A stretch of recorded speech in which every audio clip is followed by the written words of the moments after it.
Thank you. Thank you for signing, right? All right, good morning, everybody. I hate to interrupt your conversations about Drunko Bunko and dessert wines, but we're gonna go ahead and get this started. Nikki's gonna cover the calendar for us real quick. You're covered for a minute. I got you. Good morning. So the rest of this week, well, today we've got Sally doing a lunch and learn for us. Rumor has it that's not Taco Bar today. However, I believe it's pizza. Oh, okay. So, I mean, you know, it's a 50-50 either. Yeah, it could be. So that'll be from 12 to 12:30, and then the ALC meeting is after that. Tomorrow we have Katie and I doing dot loop and green sheets, how to get paid fast. We also have Soup Wednesday tomorrow, and I believe tomorrow is Megan. Yes. Excellent. I just finished it. Wonderful. Vegetable beef. Ooh. Yum. Yeah, come ready to take a nap in there. It'll be very hearty. I'm very much looking forward to that.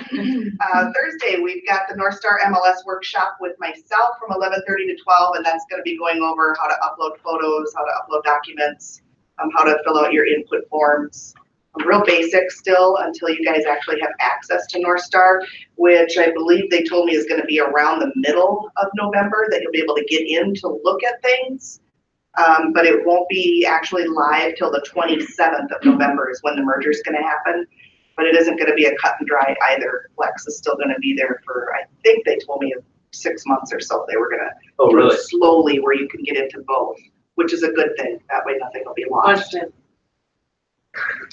Because we're going to that training, does that mean we don't have to go to CMAR training? This is our training above and beyond CMAR. Alright. And it's not Margaret that's training. I Somebody know, else. she made it clear to me. Nikki, that actually is a good question. Yeah. Is CMAR trying to mandate or require that some of our agents go through They are. North Star training? So the North Star training next Monday and Tuesday is not required to get access.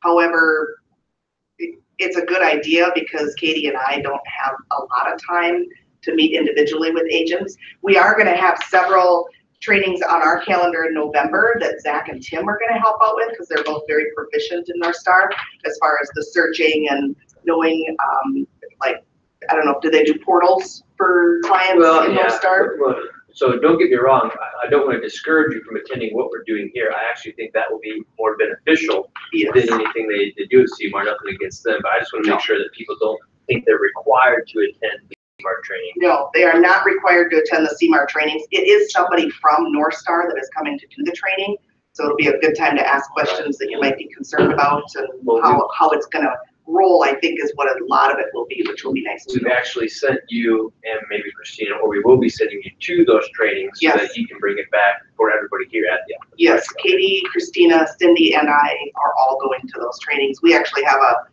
I think ours is a 4 or 5 hour total deal instead of just the 2 hours that you guys are getting. But if you're not tech savvy, it doesn't hurt to go to both. Correct. Oh, absolutely. Because it's not fair to Nikki and the staff here to take their time away. Well, to be honest with you, and then I'll stop interrupting you. I'm sorry, Okay. I'm interrupting you like crazy. But here's what I'll say, and I'll jump on camera for this too.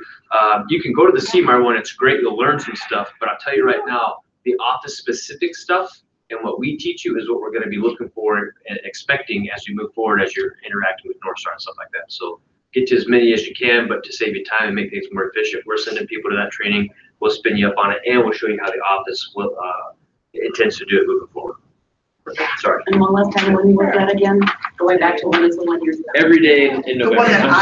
one that I'm doing as far as the photos, and that is going to be this Thursday. And then in November, I've got 1, 2, I think there's 3 more that I'll do. Of the same type of thing? Yes, it'll be the exact same thing, just photos, how to upload the disclosures. Yeah, same thing you could do now in Flex, you'll be able to do in North Star, because it's just a little different. This week. A little different, and it's a lot easier, I will say, to upload your stuff in North Star. So yes. Then Friday, you have your group coaching Friday morning still? Correct. Okay, perfect. And then as I mentioned, next week we'll have the CMAR trainings Monday, Tuesday. I know the Monday morning one is full. So if you want to go to any of those and you haven't told me yet, let me know. I'll get you signed up. If you've asked me to sign you up, you are signed up. CGI call Monday afternoon, and CGI is going to get really important, more so than it has been all year, because they're gearing up for 2019. Katie and I are gonna do a CGI workshop on the 5th of November, which is only less than 2 weeks away. To bring your laptop to class, we will help you get your CGI set for 2019. We'll be able to walk around and get it all going. And then it's also on the Kelly app that we'll be able to show you how to access that as well. I will do another Kelly 101 next Tuesday. And next Tuesday, you guys have your Halloween get together here. Next Wednesday is actually Halloween. We'll have a soup Wednesday. We might have some admins in costumes, we'll see. And we'll have some candy at the front, so you can always tell your clients to stop by. We'd love to see the little munchkins, as long as they're not counterfeits. They're welcome. Actually, bonus candy if they come dressed as scary clowns. They're all scary. And then we're already into November at the end of next week, and we've got a really packed November calendar already. I know, we're good. It's not even, what is it, the 23rd of October? We're good.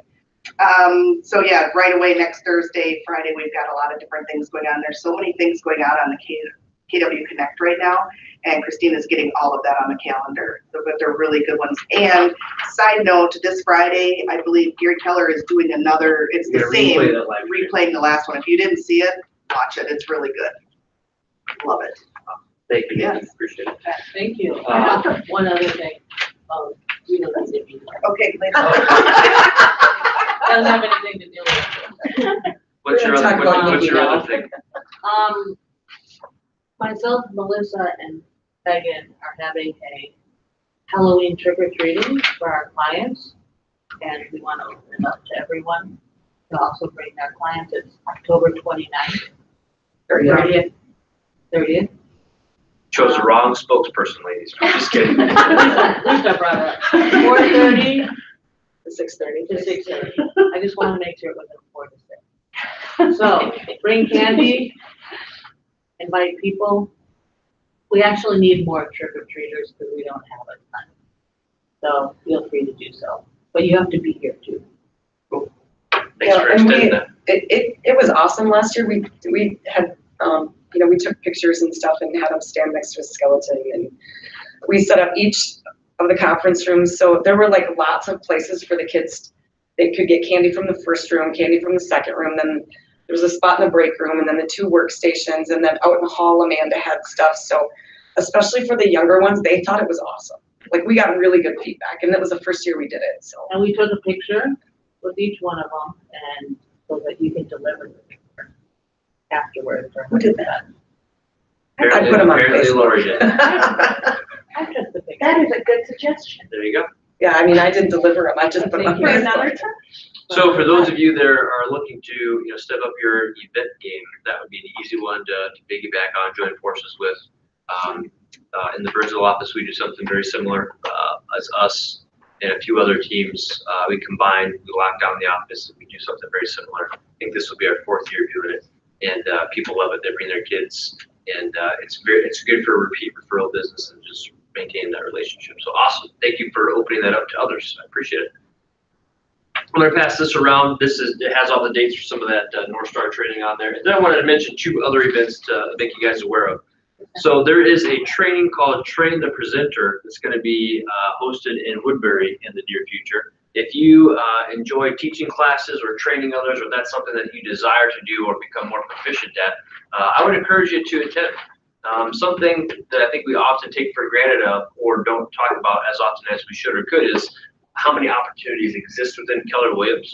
And there's a huge opportunity within the company, not just within our market center, but within the company as a whole to be a trainer and to teach classes. So if that's something that you would desire to do and you'd like to kind of start building your resume and head down that track and maybe teach here regionally or nationally, come to this class. It's 8:30 to 5 p.m. each day, November 7th to 8th, and then get us in the Woodbury Market Center. I'll leave this up here if you'd like to take a peek at it. I've been through it before. It was a great class. You'll learn, they'll teach you presentation tips. Then the second day, some folks will actually give quick 10-minute presentations and get some feedback from their fellow classmates. This I would really like you all to highlight. If you can attend this, I highly, highly recommend and encourage you to attend for multiple reasons. On November 15th from 8:30 to 12:30, the Keller Williams Tech Roadshow is coming to our region. It's going to be in Minneapolis. Cost is $25 per person. And basically, somebody that's been to several of the Keller Williams labs where they're on our new technology, tweaking it, playing with it a little bit, experimenting with things, is going to be there. So it's the Keller Williams Tech Roadshow, Labs Unleashed. It's an agent from our region who's been going to these things. It's going to kind of teach and educate us about what they're doing, what's coming down the pipeline, the direction that we're going. So I highly, highly recommend that you attend if you can make that work. Again, November 15th, 8:30 to 12:30. The cost is $25. If you look at this flyer, you'll see the link to register. I'll pass it around. Or you can always shoot Katie an email, ask her for the link, or she'll either register and just add it to your invoice. Any questions about that? It's also on the Facebook page. Very good. Thank you, ma'am. Okay, so let's transition to our topic for today. So Nikki talked about CGI and goals a little bit earlier when she was talking about the calendar, and it's very timely right now to start having the discussion about your 2019 goals. So raise your hand, how many of you have actually kind of thought about your goals for 2019? Awesome. How many of you have gone one step beyond just thinking about them and actually kind of set goals for 2019? Fantastic. How many of you guys have business goals set for 2019? How many of you have personal goals set for 2019? Very good. Awesome. Well, here's what I want to do for a second. So what is the date today? 23rd. The 23rd already. Good Lord. My half birthday. Your half birthday? Happy half. So let me ask you this question. If you were out with a client today and you wrote a purchase agreement and you got to the bottom of page 1 and it asked you for close date, what's the soonest close date you would feel comfortable putting in there today? 30th. November 30th? All right. Because I did that. 2 days Just ago. yesterday? Yeah. Right? So, okay, because that gives you roughly what? Month-ish? 5 weeks. Yeah. How many of you would probably end up early to mid-December? Right? Right. Depending on what's going on, right? So here's the takeaway. It's 10/23. Right now, any of the deals that you're writing, you've got about maybe 2 to 3 more weeks during which they're going to close with This year. 2018. In 2018. So you've got about 2 to 3 weeks left to affect 2018, which really means in about 2 weeks, any deals that we're writing, any purchase agreements that we're submitting, any listings that we're taking are likely going to close with 2019. 2019 has already started. So if we haven't solidified our goals and our action plan and our lead generation and marketing plan for 2019 yet, don't freak out. You've got about 2 to 3 weeks to get it done and set it in motion. But if you wait any longer than that, if you wait to January 1st, you've already surrendered the first quarter of 2019, right? So that's why we had the business planning clinic just a couple of weeks ago. I'm going to go through a quick simplified version of business planning for 2019. We'll talk about goals, and then we're going to start getting ourselves focused and our mindset tuned into finishing the year strong and laying a solid foundation for 2019 so we can get up there and crush it and have a strong first quarter. How many of you could have had or would have liked to have had a stronger first quarter in 2018? Awesome. How many of you would love to have a phenomenal, strong first quarter of 2019, knowing that you've got the whole rest of the year to continue to build upon that momentum? Absolutely. Be that agent. Be that agent that has a phenomenal first quarter. It's amazing what it'll do for your business and for the rest of your year. All right. So as we look at the calendar, we know we've really got 2, maybe 3 weeks if we're lucky for a typical deal to still get that booked in 18. Otherwise, we're talking 19. So that being said, I want to go over a few things with you. First, I want to talk about the 6 myth understandings, right? Which is a clever way of saying the 6 misunderstandings that we have in our industry. The first one is, I can't do it. I can't do it. It's not possible. I'm thinking about my goals for 2019. I'm coming up with my number, and it just seems like too big of a goal. I can't do it. It's not possible. Well, the truth is, until you try, you can't possibly know what you can or can't do. Until you actually try to hit that goal, you don't know if it's possible. Raise your hand if you could be doing more. I think that's everybody in this room, right? So if you're not doing the most that you can be doing right now, then you have no business saying you can't do it. because you haven't fully applied for something, right? Number 2, it can't be done in my market. Well, yes, it can, but you may need a new approach, or you might need to adjust your mindset. I'll tell you right now, it can be done in Rochester. It's a big market, plenty of people out there doing a good amount of business. So don't fall victim to the mentality that it can't be done in our market. Well, this isn't the Twin Cities, blah, blah, blah, blah, blah. Great, there are pros and cons that come with being in this market. And I think you have a lot of pros and a lot of things that are in your favor in terms of drumming up some business. Number 3, it would take too much time and effort. I would lose my freedom. Well, the truth is, time and effort are not deciding factors to success. There's a lot more at play. And here's the deal. This industry requires a lot of work, right? You got to put in the time and the effort to sometimes build that momentum in your business that in the future, once you build that machine, will afford you some of that freedom and flexibility that you desire, right? It's too risky, I'll lose money. Risk is in direct proportion to how well you hold your incremental costs accountable to producing incremental results. Basically, yeah, it can be expensive if you're not monitoring and tracking your ROI, your return on investment, right? There are a lot of realtors out there that have recurring monthly expenses hit their credit card. Number 1, they don't even know about them. They forgot about them. But number 2, they're not actually actively looking to see or measuring if that expense that they're incurring monthly is paying any dividends, right? If you hire people without having a business plan, it's very risky. So if you get to that point where you're looking to make a hire or an investment in something that's pretty substantial, you have to have a plan to fully implement it and maximize it, or at least measure it and track it so you can decide if you want to continue with it or potentially get rid of it if it's not getting you what you're looking to get out of it.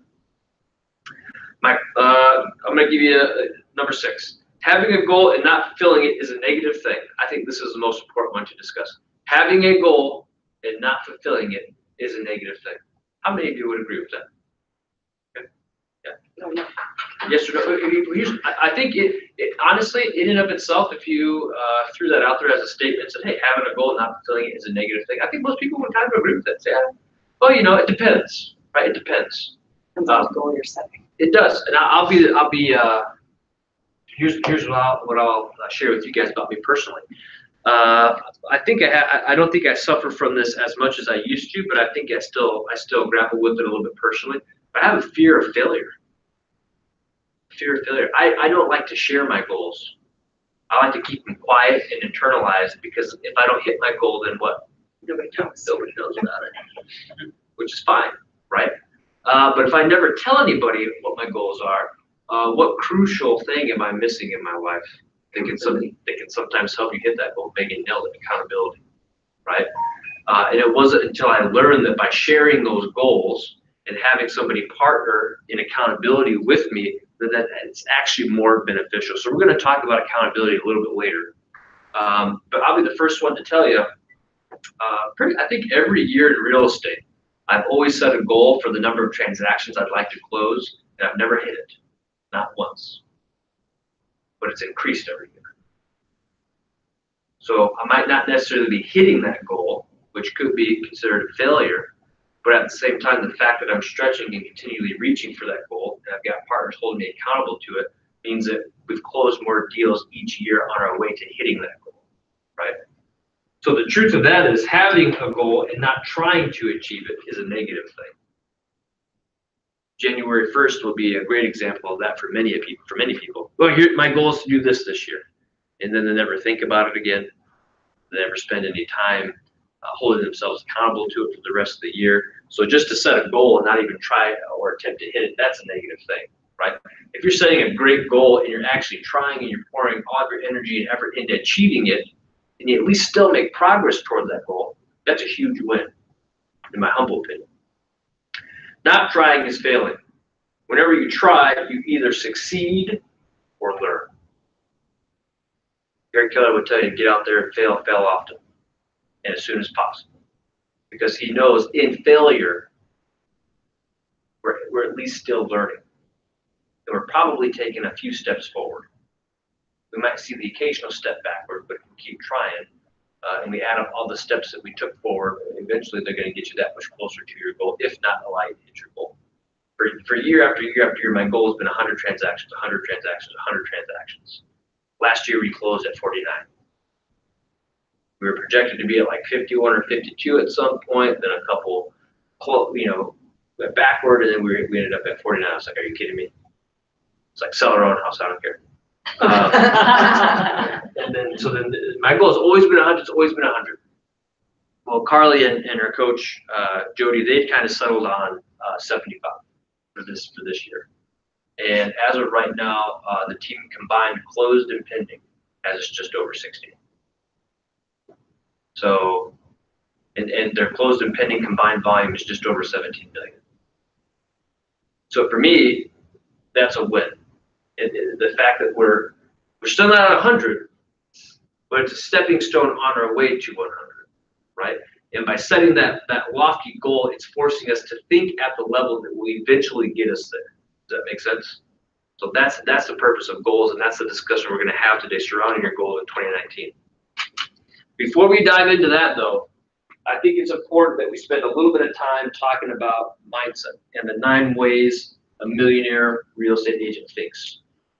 Because if you would have asked me in the beginning of my career in the first 2 or 3 years, and you said, Zach, we really need to spend some time on mindset, I would have said, what is this? This is a waste of my time. Mindset stuff, give me a break. Mumbo jumbo, we feely type stuff. Now, fast forward where I am in my career, it is, in my opinion, the single greatest contributor to success or failure is your mindset. And not just your mindset, but also the mindset of the people that you're surrounded by. The people that are influencing you and your mindset is also just as important. So let's look at the 9 ways a millionaire real estate agent thinks and their mindset. How they think. They think powered by a big why.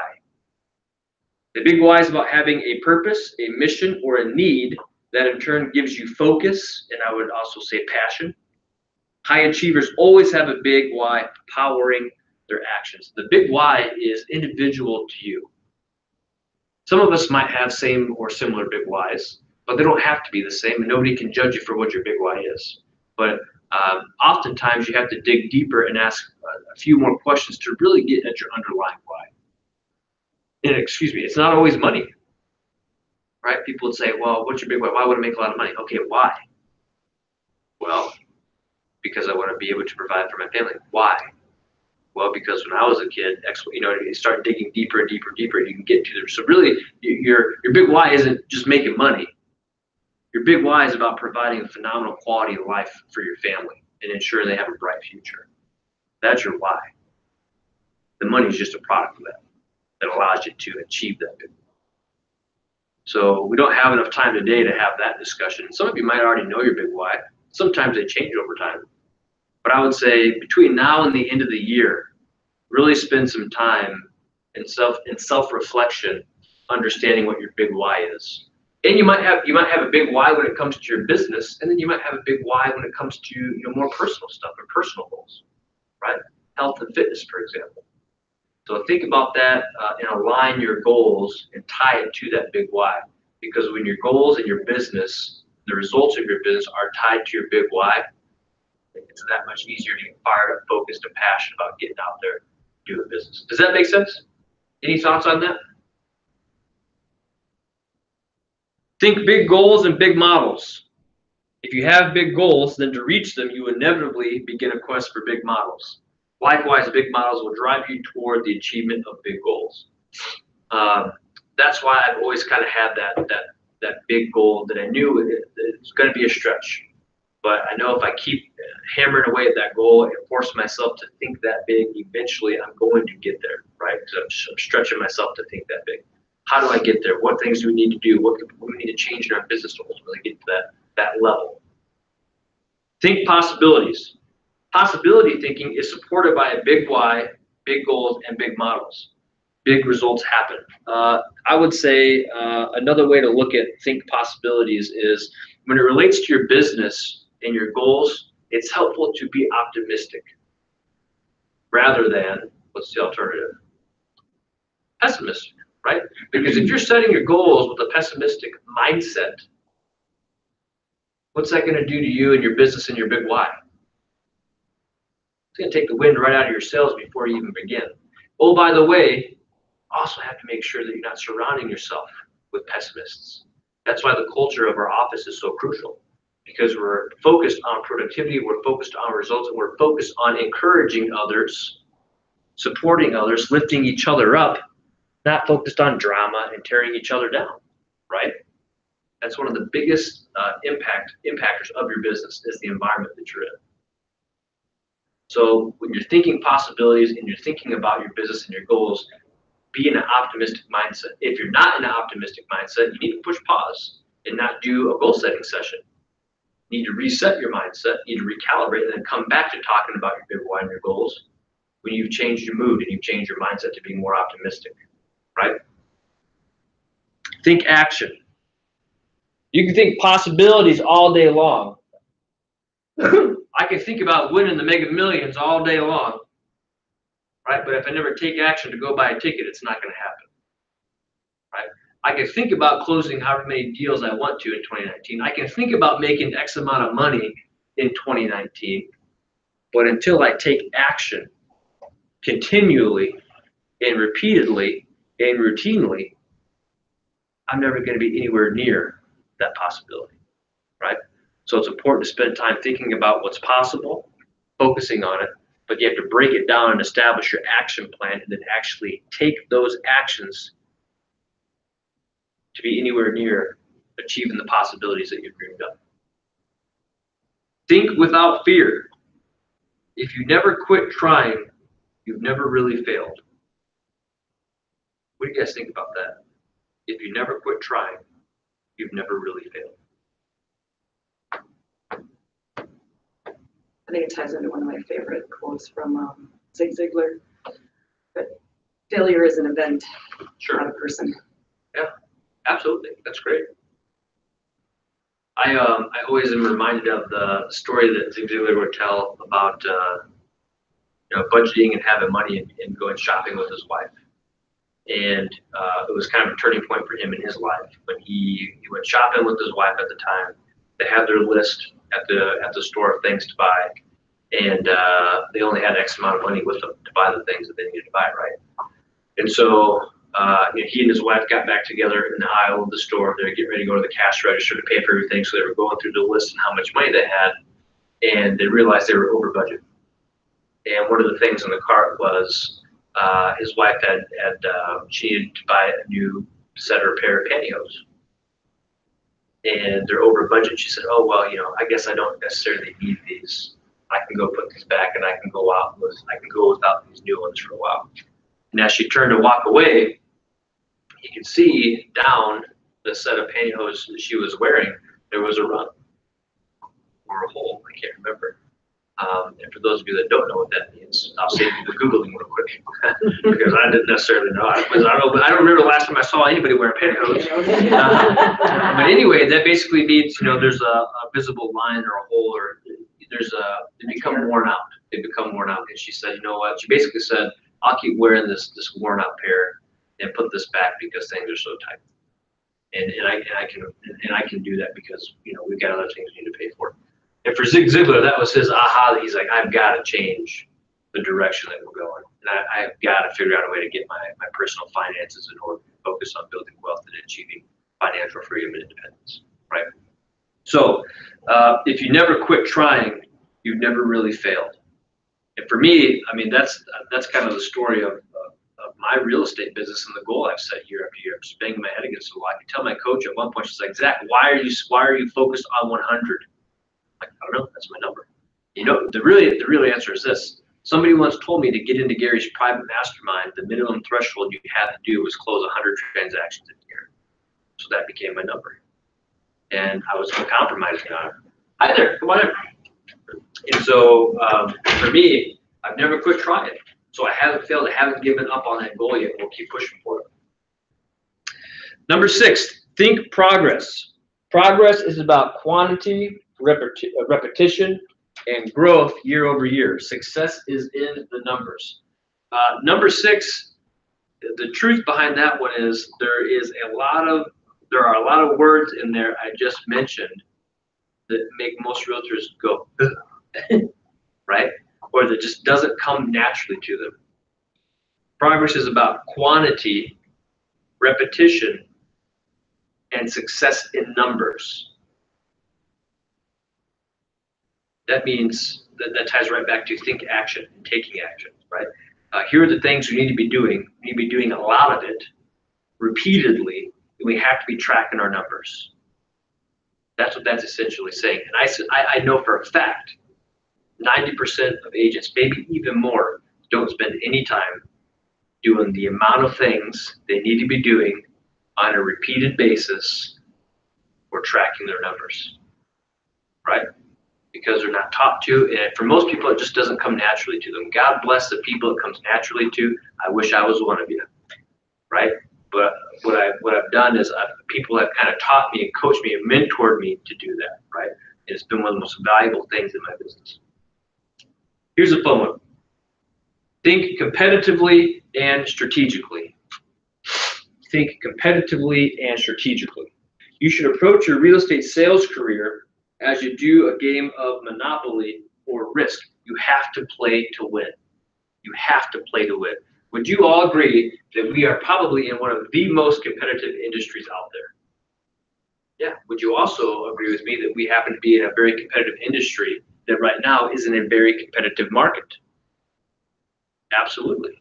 Absolutely. So here, this is my mantra right now, whether it's on a listing appointment, a buyer consultation, whether I'm trying to get referral business, whether I'm trying to help our company grow, it's play to win.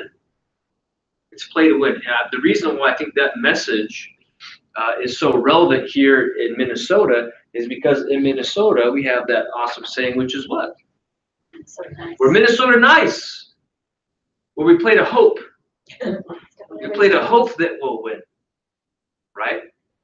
Hope is not a flavor. Hope is not strategy, right? And there's nothing wrong with that. I get that. That's my natural tendency and personality style, is not to necessarily always go in for the close. But that's not the line of work that we're in, right? And we can play to win in a way that's both professional and doesn't pressure people. It doesn't turn them off or make them feel like we're salesy, right? And you have to remember, when you're playing to win, who are you playing to win for? You're playing to win for your family. I love that you said your client. I will accept that as partial credit. No, I'm just kidding. But here's why I say that. Right. Here's why I say that. Because when you win for your client, you win for who? Your family. Your family. So I'll accept the group answer on that one. Right? But I think oftentimes when we're at that listing appointment or that buyer consultation, we tell ourselves, we're just trying to win their business. We're just trying to get them to sign the contract. If it doesn't happen, it is what it is. No, if it doesn't happen, that means your family just didn't get a few extra $1,000. That's what it really means, right? So you got to play to win for your family and for your future and for your finances, right? Come on in. That's okay. I heard you're hosting the first Drunko Bunko session. We're happy to serve Okay. She said, okay, folks, we got it recorded. But you have to remember that, remind yourself of that. You got to play to win. You got to play to win. You got to play to win. Do everything that you can, what you've been trained to, what you know how to do. Fall back on your experience, your professionalism to win the business. Win that business and lock it down. And if you don't get it right then and there, you need to follow up repeatedly until you do. Does that make sense? If I were to say pick a mantra and a slogan for 2019, it would be that: play to win. Hands down, play to win. Because if you build your business that way, nobody's ever going to be able to go toe-to-toe with you. If you establish a business year after year with that mantra, you're playing to win, you're locking people down, you're doing business, you've got killer follow-up, you're building a machine that no one is going to be able to rival. Does that make sense? Okay, think standards. When it comes time to grow your business through people, if you choose to, you have to clearly articulate and enforce your standards from the beginning. I think you need to be doing that with your clients, period. Right? Is letting them know what your standards are, how you plan to do business and conduct yourself. Because it's important that they have clear expectations when they're hiring you as a professional of what they're going to get, and you need to set expectations of what you expect from them. Believe me, that will make your life a lot easier. And oh, by the way, it becomes easier to do that when your business is strong. Does that make sense? Think service. Think service. Top producing agents have a servant's heart. Service is the heart and soul of their business. Think service goes hand in hand with running a repeat referral business because you're in it for the people. You're in it for the relationship. You're in it for the long run, right? So as you build the foundation of your business, my recommendation would be build it upon phenomenal customer service and always remind yourself that you're playing to win. That would be how I summarize it.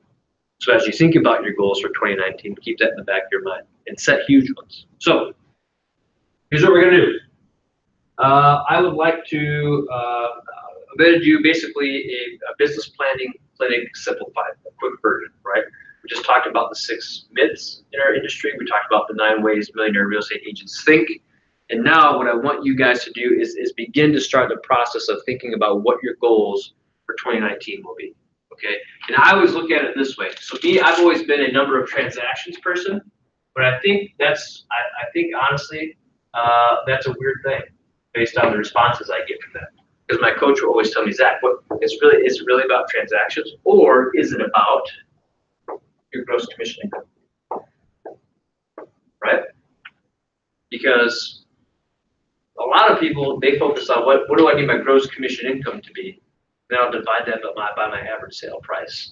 And that will drive the number of transactions. Right? The number of transactions is a product of GCI. Okay? I just told you before, my number's always been 100. And why? To get into Gary Keller's. Because that's a threshold for, I don't even know if that's true or not. That's what somebody told me, right? So for me, this was not relevant. If this was my byproduct, whatever this happens to be, I know it'll be a good one if it's 100. What does that mean? You know what I mean? So ask yourself, is it about transactions? Is it about your gross commission income? Or is it about something else? I couldn't do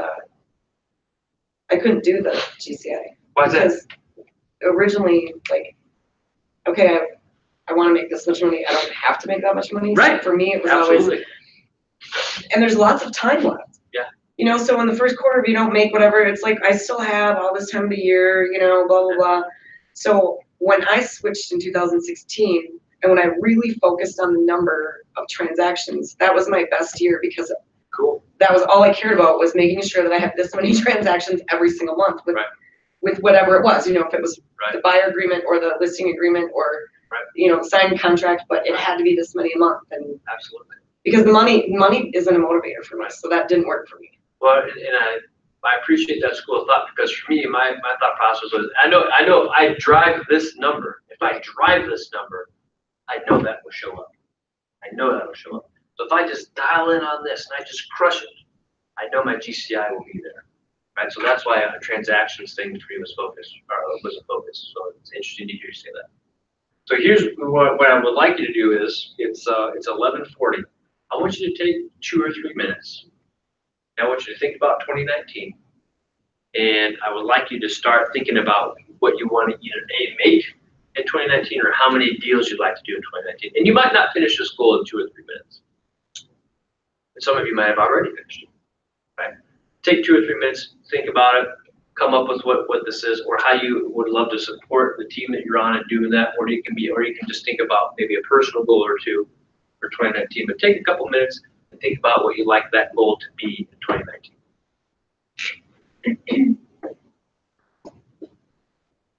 No, individually. No, Leanne, you can't tell other people what their goals are. No, I'm just kidding. Can we just tell Leanne what her? Yes. Yeah. Right. Well, and maybe maybe the goal that you want to focus on is what you'd like to make in profit share in 2019. There are all kinds of goals you can be setting. How many listings? How many buyers? What I want to grow my database to in 2019. Instead of my GCI, what I want my net profit to be in 2019. Maybe you want to pay off your taxes from 2018 and 2019. Maybe you want to hire somebody in 2019.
So, Zach, do you know her name, Ellen?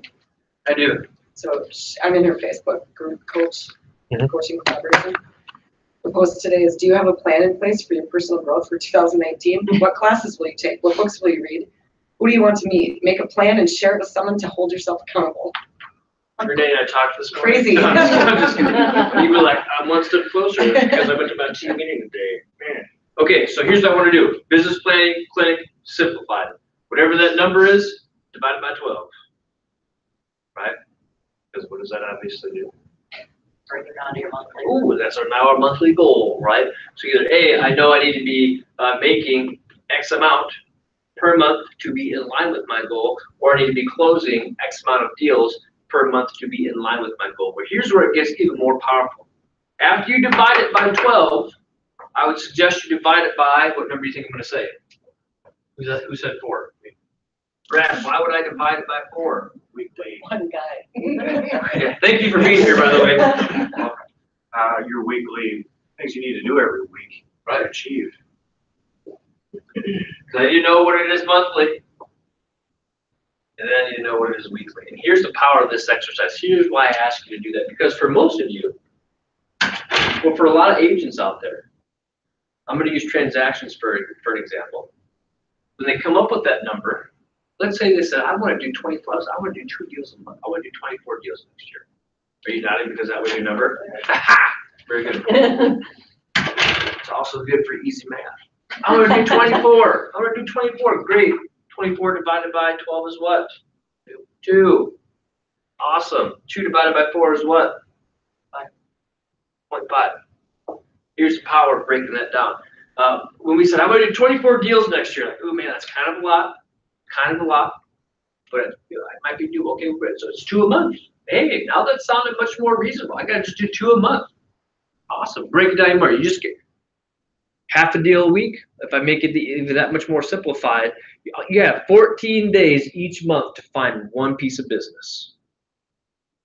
You've got 14 days each month to find one piece of business. If you find a piece of business every 14 days, you will be in line with your goal to close 24 deals in a year.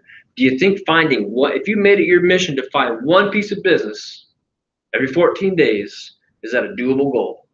Yes. It absolutely is. And I would submit to you that the average sale price in Rochester, Minnesota, if you close 24 deals, you're going to have a GCI over $100,000. And that is not a bad GCI for you, would you agree? Right? So the power of breaking that all the way down to weekly is it helps you realize, by God, is that actually doable? Matter of fact, I think I can do more.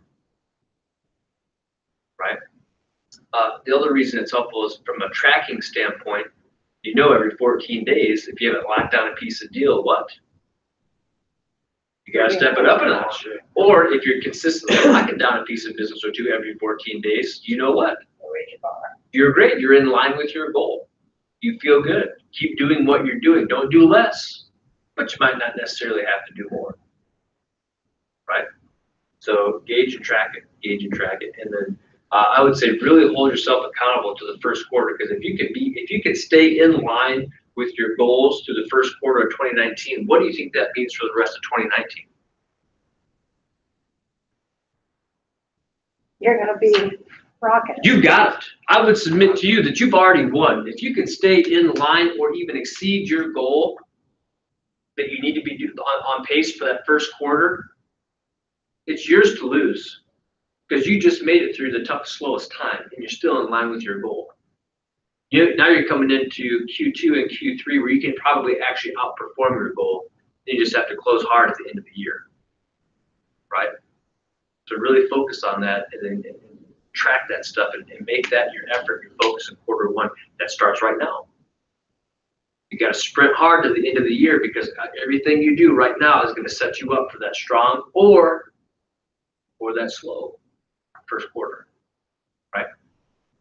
Okay. can I make a comment Please on do. your yours to lose Yeah, idea? Yeah. I mean, that's something. that play to is- win, because it's yours to lose. Well, and yours to lose, what happens is, I don't know, for me anyway, once you cap, it's like, oh my gosh. Yeah. All of a sudden, you are so proud of yourself. And I don't know, I think if you track the numbers of, and I don't know, usually we end up losing it. I mean, You lose like your steam and your momentum. correct, Yeah. because I've capped, now I'm at 100%, and, and instead of it fueling me to get busy, Right. I tend to. So you bring up a good point, and that's why, Michelle, we talked about setting that huge goal, right? Because I shared with everybody earlier that I have fear of failure. So what kind of goals do you think I would routinely set?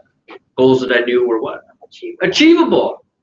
A goal that I pretty much knew I was gonna hit, right? Well, there's no stretching and there's no growing when you're setting goals you know you're bound to hit, right? It's not doable. You're doing yourself a huge disservice, right? So you have to set goals that are gonna force you to stretch, right? And the other thing is, let's say, Michelle, let's say I'm partway through 2019 and I'm in line with, or I've already hit my goal. Well, then what could or should I do at that point? Keep going. You change the goal. Oh, yeah, raise the bar. Are goals changeable? Yes. They absolutely are. You change the goal. You increase it. Oh, by the way, is it okay to change the goal down? No. I like that that's your initial reaction. But it's okay to do that if you're okay I with suppose it. it depends on the situation. Right. I would say if you're budgeting and your stuff aren't in line with what you plan to spend, then it's okay to budget down, right, or adjust that budget. But what I would submit to you is, instead of leaning back and saying, great, I've hit my goal, let's coast, increase it, double down, right? So thank you for bringing that up. That's great. Okay, we're getting close to being done. So the last component of goal setting that I want to talk about is something I promised you we'd spend some time on, which was accountability. Okay, so I've got a few different quotes on accountability. We're going to break into groups of threes where you are. You guys are going to look at your respective quotes. I want you to discuss them. Give us your thoughts on these quotes, and then we'll share them as a group as to what it means regarding accountability in your business. Does that make sense? Okay, so here you go. Do you three ladies right here. You three ladies right here. Then you two ladies and this gentleman right here. Commitment to the result.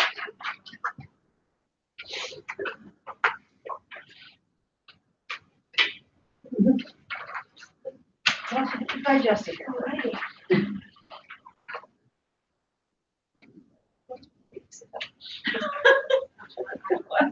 Well, accountability is commitment and it produces results. Okay, but you have to focus on it. You never make yourself accountable for achieving your goals or getting acknowledgement or you're accountable for the circumstances. What did you say first? Discuss the quote and what your takeaways are, and then you share it with the group. To the right. Well, Yeah. to the right. I mean, The goals or the right person or right. Somebody will actually push you. Business plan, whatever. I mean, just to come out with it. And always push it. Make sure you choose. Yeah. And know what you're effectively doing. And know what you're Shy away from that stuff. Since, that's the glue to your house. You don't know what that is. True. What are your goals? You really need to do it. I mean, it's not based on what you want to achieve. So this is your business. Like if you can. I don't really want to do that. And then This. And then work out how you need to achieve that. Well, Everything right. It should be. That's probably this is first. And then what, and then how are Yeah. taking all your personal stuff. And I'm getting first. I can't. And then it's hard to Yeah, get it's it's hard. Meeting time or more engagement because of. And I'm like, It's I a real don't mistake. like it. In a way. I don't like So, it. so committing. And you weren't having so many things going on. There were so many things falling apart. And you didn't have that guy here. time. I'm not And with if I that. commit to I'm just gonna that, be. and I'm accountable to And that, that then the result. and everything else. And it's A level of this is accountability all that the I numbers. have. Well, you can take everything, it's all the numbers. Yep. On the numbers game, amongst the Teams teams, and contacts, so big. You know, it's not. You know, so it's, you don't get started with this. And in your life decision. Everybody else has. Right, and even if you don't believe I'm not it, gonna people be still feel like Because life I run my things, whatever. And I'm, you know, very we just want to put it in my. But, they need to know. well, I think about what I'm gonna do Not Every day or. I was doing and I did But I those could meetings, you know, transaction wise, I saw that. But I then, have. when you're out of that structure, then realize the public comes back. and I you just don't. did. I think I'm gonna let it go. I always all these others that are trying to maybe contact. I mean, I would check out what I wanted. I really struggle now. I will be letting them know. Then I think we're kind of Making and substantial. like truly like quality contacts and pushing to close a deal. Like this year has been find somebody who is a potential deal and I'm still in my face.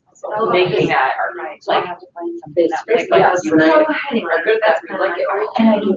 And we can each other to get business. I need to get a word To to have somebody has that. Like, That you go someplace. Yeah, and I am, So if you were someone who had to go to I business think interviews, you would have to make sure that you had number one down. I mean, the level After, of you know, business that you have to, whereas I'm like, right after the sector, I should be able to call the company, because I'm like, Of course, you're better off. Oh, you know, or you It's just just like, like you you to network. Is the way That's that's the best time for And that works getting great. back to that, Whereas an introvert is like, well, I am just nothing. After an hour, I need because I need somebody to read this, because those things are energy sucks. All right. Let's bring it back in. Yeah. Bring it back in. We've got 5 minutes, 5 minutes left to share our insights. And I was struck by an aha, and I think it maybe feeds off what I've heard Megan just say real quick is, those are energy suckers. And here's what I would recommend that you do. Here's something that struck me. Worry less about holding others accountable and focus on holding yourself accountable. Worry less about holding others accountable and focus on holding yourself accountable. And I think that is a display of what we would call Keller Williams culture. Don't worry about other people. Don't buy into the drama. Focus on you. Focus on you. Because if you're not holding yourself accountable, then who are you to hold anyone else accountable? It starts with you. Hit your goals before you want to talk about somebody else and their goals. Does that make sense? I think a big part about hitting your goals, like I was saying, like this is like the first full year I've been doing this. Mhm. And I had to figure out really who I was and how holding myself accountable worked for me. Right. So it wasn't the cold calling. I hate that. And I still hate it. And I do it, but I hate it. I'm getting more confidence with it. But the big thing for me was I went out and I need to be out in kind of another one of my elements. So I went and got a part-time job at Kohl's from 7 to noon. And they were really good to me, and they let me dictate where and how I wanted to work there. They knew that I would see people and I would let them know that and in 7 weeks, I have had more conversations in 7 weeks with people I haven't seen for years, or just people in general, about my real estate business than I've had in the last, honestly, few months. I mean, really good conversations. So some of the holding yourself accountable is to realize that if this isn't working, just because it worked for these people, it might not work for you, and figuring out really what works for you on how to talk to people and build that business. Right. And there's no judgment on your goals. Your goals are your goals. They're not for anybody else to judge. You know, by the way, other people's goals aren't for you to judge. Right? Your goals are your goals. They're specific to you. And what I would say that goes hand in hand with this is also when you're setting your goals or you're working toward building the system in the business to help you achieve those goals, who you are learning from, who is mentoring you, and who you are taking the advice of is crucial. And you need to do some background checking. Because if someone isn't doing anywhere near, or they've never done anywhere near the kind of business that you desire to do, then my question to you would be, then why are you listening to them? There's no shortage of people out there that would love to weigh in on your goals and your business and tell you what to do and how you should do it.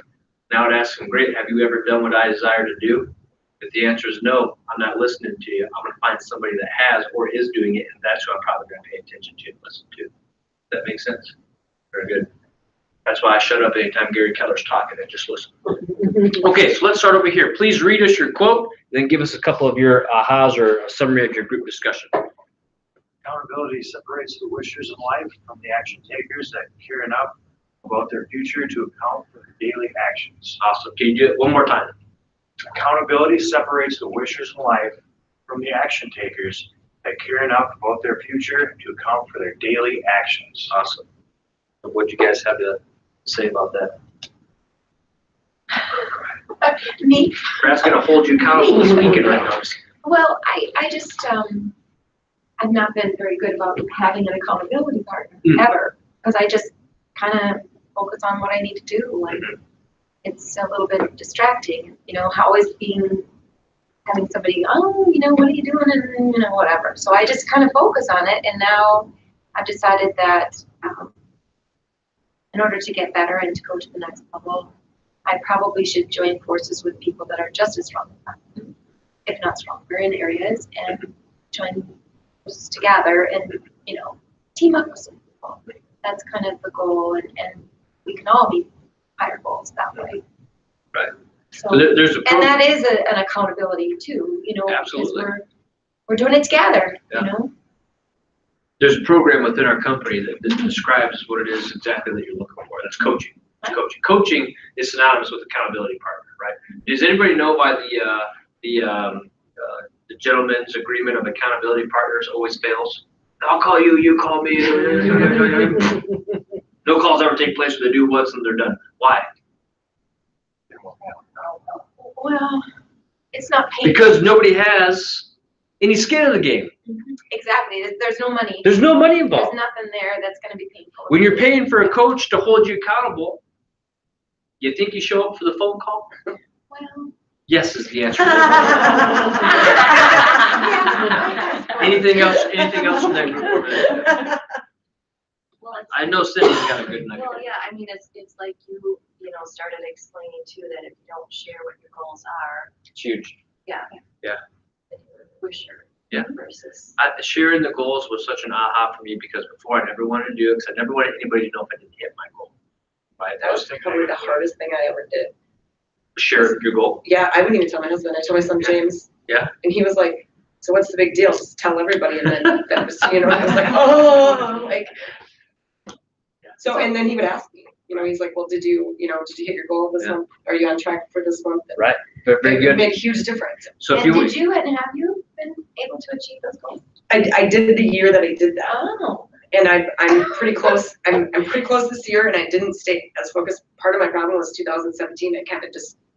I did that whole like, oh, I have arrived, and I sat back and waited for everything to fall in my lap. You went on vacation, just Yes. like Michelle. I'm Took a gonna couple of reach my goal and then I'm gonna go on vacation, she goes. Well, so if Okay. you want to take it up a notch, that's a difference maker. Not only do you share the goal, then you give somebody or people permission to ask you about it. Yeah. That's the true difference maker. Here's my goal. And oh, by the way, you have permission to every time you see me, ask me how I'm doing when it comes to my goal. Well, maybe not every time. Every other time. 5 Yeah. times a day. Okay, how about this group? Let's speed up. Read your quote for me loud, please, and then give me your thoughts on it. You either make yourself accountable or you will be made accountable by your circumstances. What does that mean? We talk about how it actually affected on a personal level, and being here and goal setting and everything was reaching personal goals, because that quote is very much about stop being a victim, Absolutely. take control of your life, And so many times you can end up, even if you're not blaming other people, you don't realize if you're thinking, life did this to me, or fate did this, or whatever it is, that stops you from saying, I can get over this, and I can move forward, and I can get to here. So. Oftentimes, people are a victim of circumstance because they never took control of their circumstance to begin with. Right. Now, sometimes we can't control certain things, but we can certainly control our reaction to it and the mindset we bring to it, right? So I appreciate you saying that that's a quote really about victim mentality. And that's something that obviously does not jive with our company. You're good. Anything else from the group? All right, how about you ladies up here? If you could read the quote and give me an aha or two, and then we'll wrap it up. Accountability is the glue that ties commitment to the result. Accountability is the glue that ties commitment or your goal to the result or actually achievement. Okay. And what was the aha from your group on that? Well, we talked about, starting with the end in mind. Very good. Which is exactly what we're talking about, right? Setting those goals. Yep. So you have to know what your goals are. Yeah. And then you have to be committed to the goal. And you'll automatically enter into the accountability. And that's the glue that holds the other two together. Right. And we don't want watered down glue. No. No. You know? And I would, because that just makes it a mess. Right. And here's what I would say. It's not only knowing what our goal is, but what else? The action. Yeah. It's knowing what our goal is and why that's our goal. Why is that my goal? What's my goal? Why is that my goal? And what are the action steps? Absolutely. Okay. Any other final thoughts? Otherwise, I did check. The pizza is here. Feel free to go grab some, and I appreciate everybody's participation today. Thank you. Can I share one thing? Please. I was at just came from a board of directors meeting for the MLS, and we